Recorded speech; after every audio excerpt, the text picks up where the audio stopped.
All of this down with Donald Bramer, former intelligence officer and founder of the Bramer Group, and Jerrod Laber, fellow with Defense Priorities and Foreign Policy journalist. Welcome to both of you. Donald, so the president called off the meeting, and we'll get to this in just a moment. But first, what do you think about the idea of having Taliban leaders on U.S. soil for talks around the anniversary of 9/11?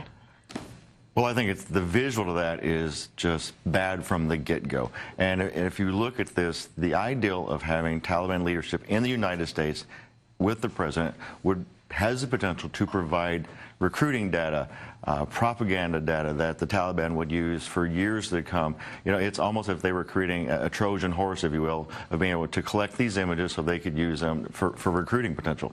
All right, let's bring Jerrod into the conversation here. Now that the president has declared that these talks are dead, what does that likely mean in terms of what happens next? Because we were talking about a deal in principle here between the U.S. and the Taliban about at least a partial troop drawdown. Do you expect an escalation now? Well, there definitely will be an escalation on the Taliban's part. I mean, they've made it perfectly clear what their goal is. Their goal is the removal of foreign forces and foreign influence from their country. So much as it's been throughout these entire negotiations, I mean, the Taliban has been ramping up attacks, and so I think we can definitely expect to see more of that. As for what happens if negotiations resume at some point, it's hard to say. It's hard to imagine a world in which in which some sort of overtures are not made to try to resume talks. But the president tends to be kind of erratic on these subjects, so it's hard to say at this point really what the next step is.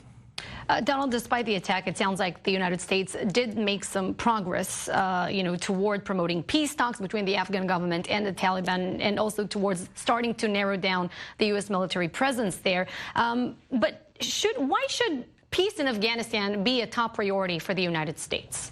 Well, this president has said from the very beginning that he wants to bring as many U.S. forces as he can home. You know, he's very interested in peace. What I hope that he doesn't do is make the same mistakes that we did under the previous administration and pull out too early. And then what we saw was a resurgence of attacks, especially with ISIS in the area. You know, it's a balance, but it takes both sides to want that peace, and I don't think that the Taliban is ready to have that peace yet. But how do you maintain a sustainable peace? Another 18-year period of U.S. military presence there, but much narrowed down?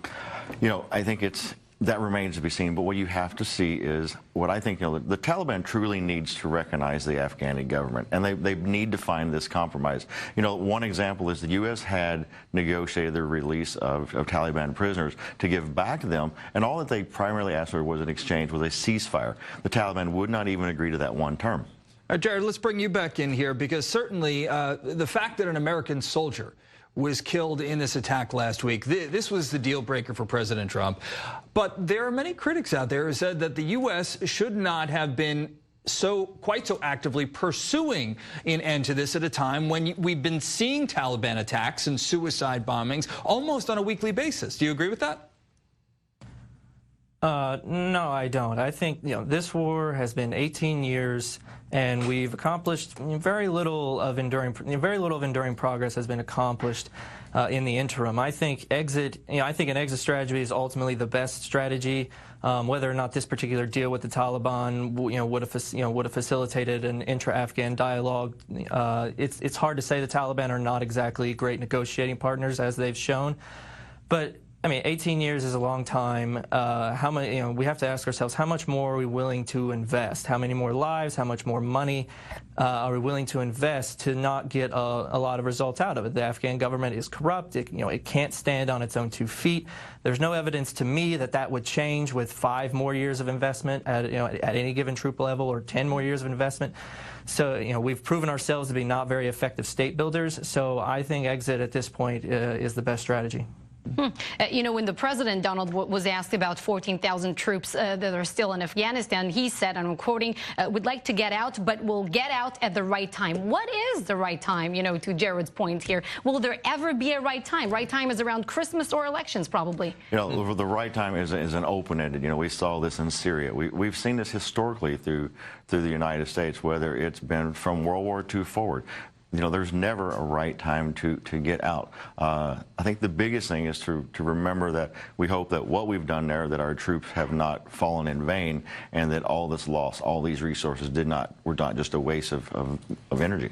But one of the things that the U.S. has needed here in terms of an assurance, at least from the Taliban, is that Afghanistan wouldn't go back to being this safe haven for terror groups. But isn't that what the Taliban is showing itself to be here with the frequency of the attacks that are going on? Absolutely. I think everything that we've asked of them to show that we have a good faith in moving toward to a withdrawal, we've given them the opportunity to have us leave or have us draw down, and with NATO as well.